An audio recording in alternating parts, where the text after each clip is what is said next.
আসসালামু আলাইকুম। আশা করি সবাই ভালো আছেন।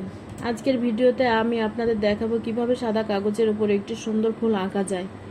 প্রথমে আমি একটি রেখা টেনে নিয়েছি এবং তার উপরে একটি গোল করে ফুলের মূল কেন্দ্র এঁকে নিচ্ছি।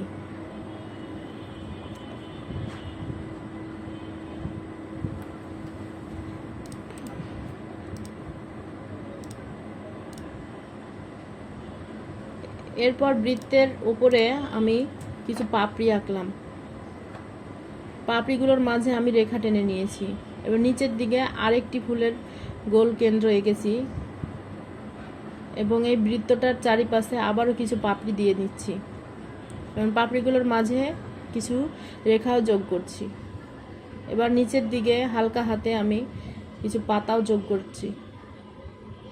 পাতাগুলোর মাঝে কিছু শিরাও দিচ্ছি যাতে পাতাগুলোর ডিজাইন জীবন্ত দেখায়।